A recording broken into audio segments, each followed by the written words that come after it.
Thank you for coming today. I'm just going to make some brief opening remarks and then we'll get started. Every year, Constitution Day commemorates that historic point in our nation's events, which took place on September 17, 1787, when 39 visionaries signed our nation's Constitution, forever changing the course of history. This year marks the 224th anniversary of the signing of our Constitution. After victory in the Revolutionary War, our nation was young and eager to grow. However, it was a far cry from the United States that we know today. Rather, then, our nation was consisted of 13 uniquely individual colonies with their own sets of laws, agendas, and even currencies. These states enforced their own laws, collected their own taxes, and regulated trade on their own terms. So while the United States did exist prior to the ratification of the Constitution, it was a nation held together by some very feeble threads of the Articles of Confederation and an often ineffectual national government. The leading statesmen of the day, George Washington and Alexander in particular among others, spearheaded a movement to strengthen the Articles of Confederation, the results of which would be the impetus for our own Constitution.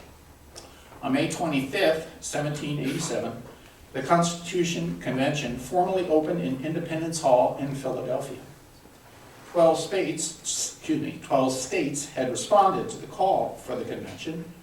Rhode Island had refused to send delegates because it did not want a national government interfering with its affairs. Having worked in Rhode Island and lived there for 4 years and still have a sister who lives there, I know what that's about. So of the 55 delegates who attended the convention, almost half were Revolutionary War veterans. The professions of the members included planters, lawyers, a lot of lawyers, educators, ministers, physicians, financiers, judges, and merchants.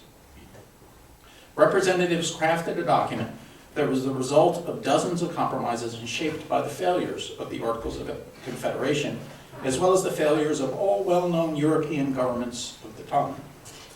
The delegates were involved in a debate from 10 a.m. until 3 p.m., 6 days a week, with only a 10-day break during the duration of the convention. After 4 months, their work was done. The Constitution established not only a league of states, but a government that exercised its limited authority directly over all citizens. The Constitution protects the rights of every individual and defines the powers delegated to the national government. At a mere 4,400 words, the U.S. Constitution is the oldest and shortest written constitution of any major government in the world. However you choose to view the Constitution, take a moment on this day to remind yourself of the liberties and freedoms afforded to us by our founding fathers. The task of preserving the freedom and liberty our fathers have passed on to us is our challenge and our legacy, something we want to take a moment to reflect upon today. So at this point, I'd like to introduce Dr. Todd Graham, Director of Debate, and Dr. Graham will sort of lay things out in terms of the process and get us started. So Dr. Graham.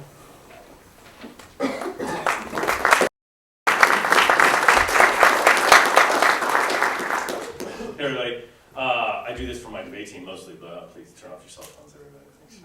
Thanks. We've actually had debate rounds where our own phones have gone off while debating, so that was a bit embarrassing from time to time. This is my 12th year at SIU, and I'm very happy to have another public debate held here in the library. I'd like to thank the staff here at Morris Library for this wonderful event, and I would also like to thank everybody for coming. This is a pretty good turnout on this most unconstitutional of holidays, a mandatory celebration of our Constitution. That perhaps should be a debate that we can have in the future, whether or not we should have to celebrate our Constitution, but we are happy to be here because we think our Constitution is something special and in fact should be celebrated. First, I'd like to introduce some members of our debate team to you. I will first introduce the members who are not debating, and then I'll introduce the two debaters today. Our coaches, we have 3 graduate assistant coaches here, Kyle Cheesewright, Kevin Calderwood, and Steve Farias. Could you please stand, please? That's our coaching staff for our debate. Our 2 newest debaters are Sid Rigg and Josh Rivera. Would you please stand?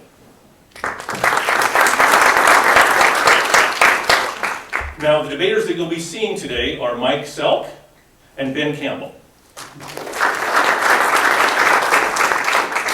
The topic that you will hear is hate speech should not be protected under the First Amendment. Once again, you'll be hearing a topic that is hate speech should not be protected under the First Amendment. Mike will be on the affirmative, and he will be supporting that. So he will be arguing that hate speech should not be protected under the First Amendment.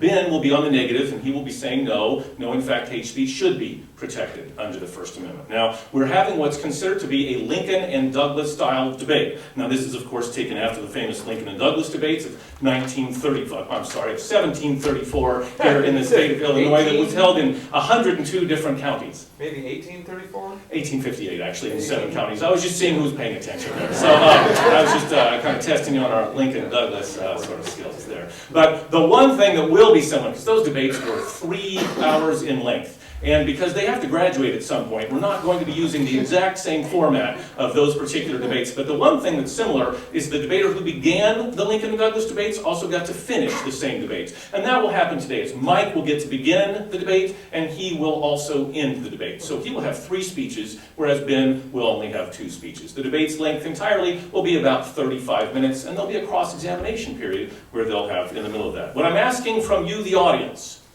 it's not a real stale, stiff sort of event. So you get to participate in your own way. If you agree with an argument, you can knock on your desk, or you can clap, or you can cheer. If you disagree, you can shame, or you can hiss. Kevin Calderwood, our graduate assistant, says if anyone says something negative about Notre Dame somehow in this debate, he'll be hissing very loudly. So you can be involved in this debate as much as you would. And the other way you can get involved is at the end of the debate, I will ask you to stand if you believe Mike won the debate, and then I'll ask you to stand if you believe Ben won the debate. And so I'll let you vote on who you think actually won today's debate. How you judge this is not based on your personal opinion right now, but hopefully based on who did the better job of debating. But not how you feel now, but how you feel after the debate, who actually won the debate. So today's debate, again, is that hate speech should not be protected under the First Amendment. Thank you.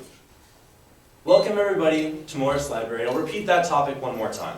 Hate speech should not be protected under the First Amendment.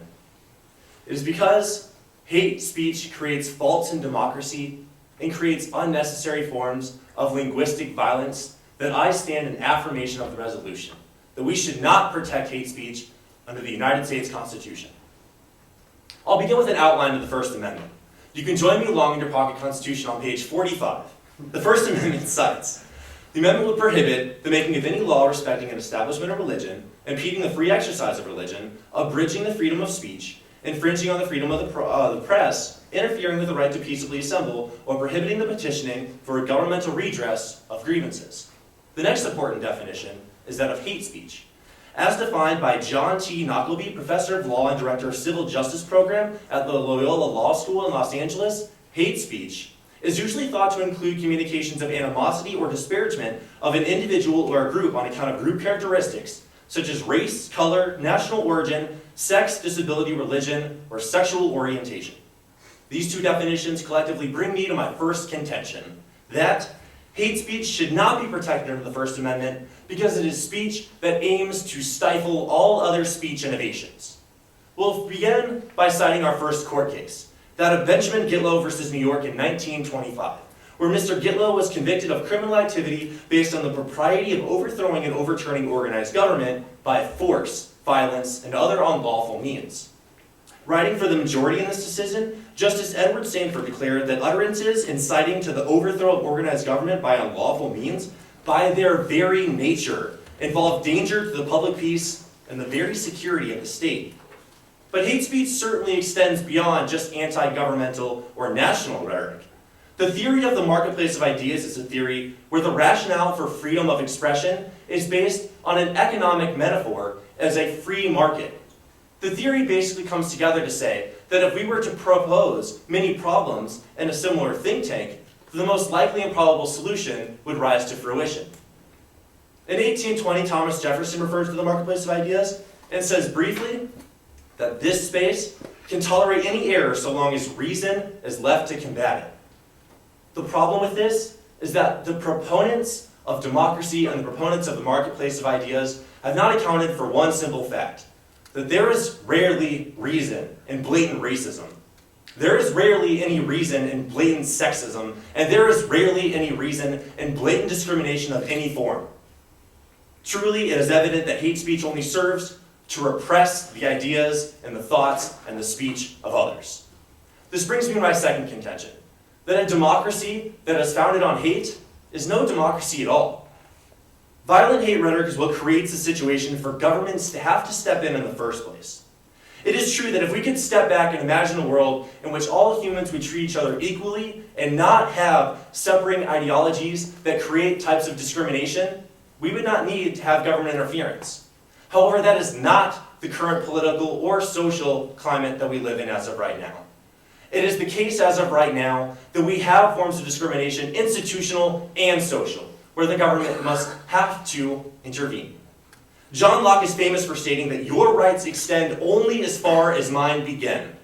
There is a fundamental level of each individual rights within the United States, and that, yes, is pivotal for democracy. But those rights are supposed to be inalienable, and those rights are very much alienated by hate speech. The fighting words doctrine of the United States constitutional law is a limitation to freedom that already exists of a limitation of speech protected by the First Amendment and the Constitution.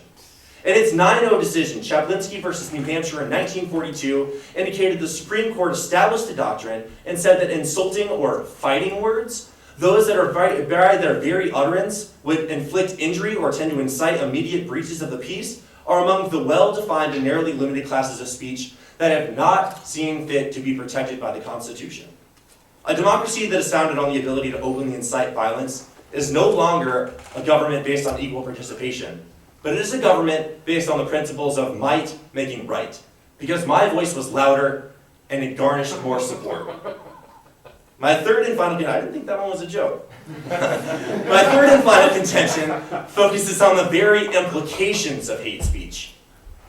The very types of linguistic violence that are justified by hate speech disenfranchise individuals, which paves the way for institutional discrimination. A man once said, "I never learned hate at home or shame. I had to go to school for that." That man was named Dick Gregory, and he was referring to our school. Dick Gregory is an African-American man who was given a track scholarship here at SIU in the 1950s. He grew up in a very poor area of St. Louis where he was not accustomed to the types of hate he would encounter in our very city. Gregory went on to be one of the most prominent comedians in the late 1960s, and he still comes back to SIU every now and then. And although he developed an excellent and amazing sense of comedic value, he illustrates that the times that he spent here at SIU were no laughing matter. Dick Gregory's quote was referring to our school at a time when the strip right outside of these doors was much different than each of you know it as it is today. He's referring to a time in our school's history when the dominant hate speech of the era contributed to racism that could be so powerful that he cannot join the rest of the SIUC track team for many of the meals that they ate at the very same restaurants we have on the strip. To further prove my point, there is a definition of institutional discrimination. In 1993, the National Telecommunications and Information Administration released a report titled "The Role of Telecommunications in Hate Crimes," which established one of the first definitions the government will continue to actively use about what institutional discrimination will look like as proctored by hate speech. They indicate that speech that creates a climate of hate or prejudice, which may in turn foster the commissioning of hate crimes, is not only a domestic phenomenon, but one we see in many social circles. Some people think that only sticks and stones break bones. But the thing about hate speech is that it proctors hate crimes. And hate crimes, my friends, break bones. It is because of these three contentions I respectfully ask for your affirmative vote at the end of today's debate.